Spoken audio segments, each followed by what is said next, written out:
What if a single sentence could change the destiny of an entire archipelago? Not a sword, not a war, not thousands of soldiers, just an oath. And that oath sounded impossible. Before the noble stood a man with no fear in his eyes. His gaze held something more dangerous than any weapon: conviction. Then he spoke words that would shake history. Some people laughed.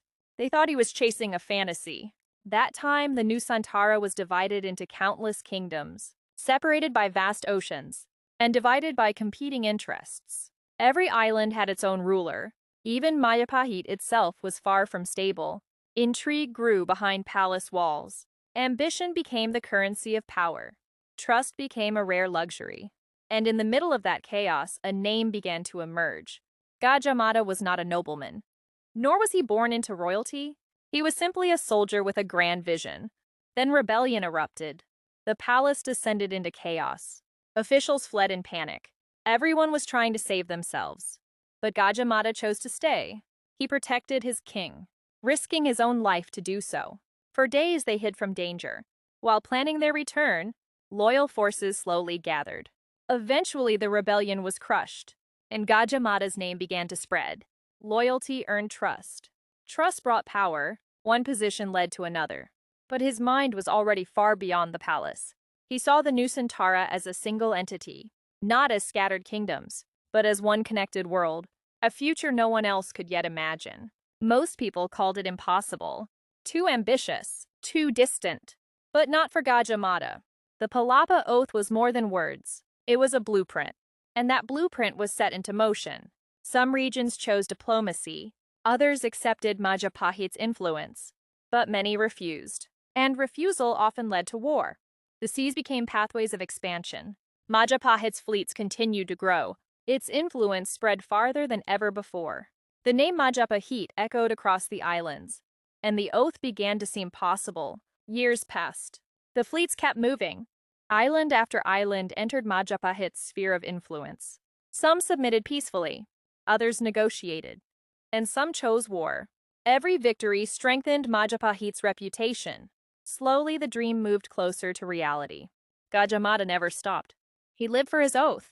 The Nusantara seemed more connected than ever before, and the world began to take notice. Majapahit was becoming a great power.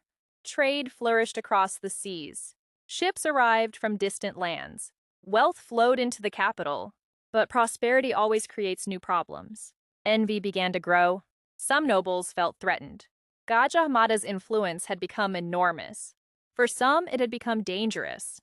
New enemies began to appear, not from outside the kingdom, but from within the palace itself. The greater a person's power becomes, the heavier the burden they must carry, and the fewer people they can truly trust. Loneliness became a constant companion. Yet the mission was not complete. There were still kingdoms beyond Majapahit's reach. One of them was the kingdom of Sunda, a respected and powerful kingdom.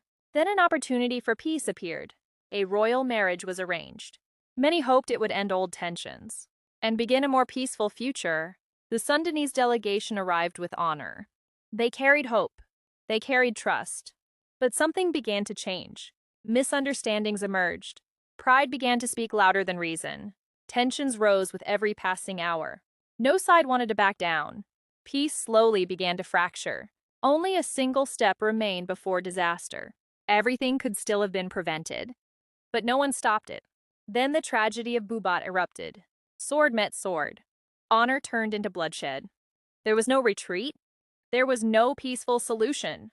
And when it was over, there were no true victors. Only sorrow remained.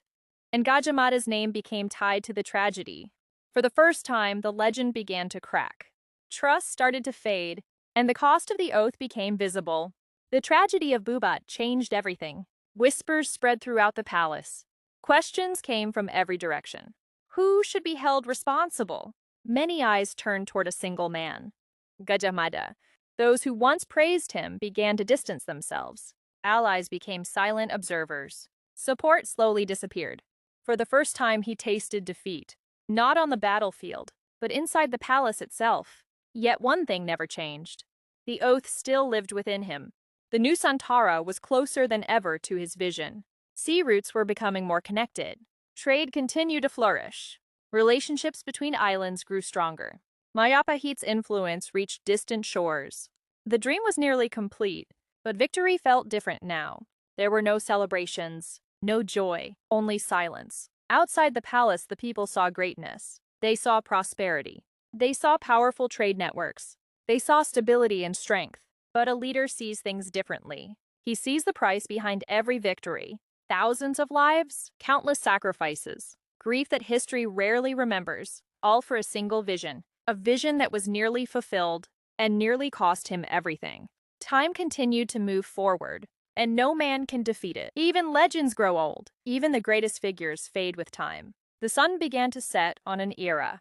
Power comes and goes. Titles come and go. Influence comes and goes. But dreams can outlive the dreamer, far longer than any human life. Because ideas do not die from old age. They simply pass from one generation to the next. And this is where the story becomes truly fascinating. Because history is rarely clear. Many pieces have been lost to time. Many questions remain unanswered, including the final years of Gajah Mada. The records become increasingly uncertain, as if the legend slowly disappeared into the shadows, leaving behind more mysteries than answers. Historians still debate his legacy today. Did he truly succeed, or did he only come close? No one can say for certain. But perhaps we have been looking at this story the wrong way. We think it is a story about conquest, about war, about power, about territories brought under control. Yet maybe that was never the true heart of the story. Maybe it was about the courage to imagine something that did not yet exist. A connected Nusantara, an idea that sounded impossible. A vision far ahead of its time. And that vision endured. Long after the man himself was gone, centuries passed. Majapahit fell. Palaces became ruins. Royal roads disappeared beneath the jungle. Kings became names in history books. Yet one thing survived: the oath. Generation after generation. From storyteller to storyteller, from history into legend, a single sentence refused to die. A single oath refused to be forgotten. And this is where the twist begins. Gajah Mada never saw Indonesia. The nation did not yet exist. The concept itself had not been born. Yet the idea may already have been there, hidden within his vision, hidden within that oath, a dream of unity across the islands, a dream that would survive for centuries, through changing dynasties, through colonization and upheaval, through history itself. So did Gajah Mada succeed? The answer is not simply yes or no. Not every kingdom was fully conquered, and history is never black and white. Every victory carries a cost, and that cost is often paid by others. Perhaps he understood that better than anyone, especially in the final years of his life, when the sounds of war had faded away, and only reflection remained. Reflection on what had been achieved, and what had been sacrificed. And perhaps that is why we still remember his name today. Not because he was perfect, not because every decision he made was right, but because he dared to dream on a scale few could imagine. While others saw oceans dividing islands, he saw a future that could connect them. He saw a united Nusantara, an idea that refused to die, and perhaps that was his greatest legacy. Not an empire, not a victory, but the belief that the impossible can become reality.